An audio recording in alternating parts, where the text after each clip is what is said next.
Well, it is important because if we do any type of work at all and we don't evaluate it, then we don't get to know whether what we are doing is yielding results or not. And the climate change has been a new subject that is on the table for some time now. There are a lot of initiatives in mitigation on adaptation to climate change, but it is time for evaluators to look at whether what has been put in place and we are working on is yielding fruitful results and whether it is actually resulting in having an impact on climate change at all.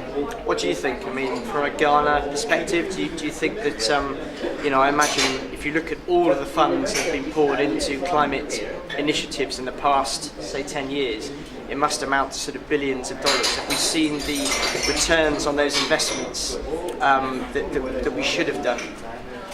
Yes, to some extent, yes, we can say that we are beginning to see the results.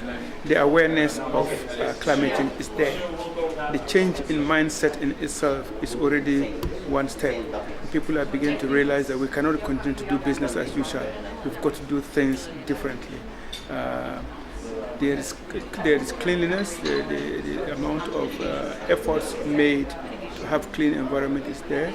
The efforts made to change farming practices in order to conserve the environment is there. Ghana has stopped the exportation of timber, which was degrading the environment. Ghana has put a higher tax on the importation of older cars, which bring in, where the emissions are very high. And also Ghana has right now stopped the importation of old refrigerators which come in with CFC gases. And in terms of Ghana, what do you think is most important for a country like yours moving forward? Is it for big, organisations like the Green Climate Funds and other investors to come in and build some wind farms or invest in some solar panels, or are there wider, perhaps more strategic efforts that they should be focusing on, like wider education of the population, or investment in data mapping, climate services? What's the sort of, do you think longer term will be most effective?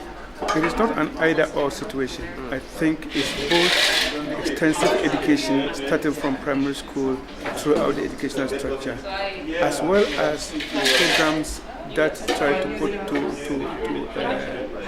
start new energy-saving projects, energy-saving bulbs, use of energy-saving bulbs, the recycling of materials that can save the environment, a ban particularly on activities of farmers and miners that degrade the environment. All these things should come together. It is not one or the other, otherwise we'll be working with one leg.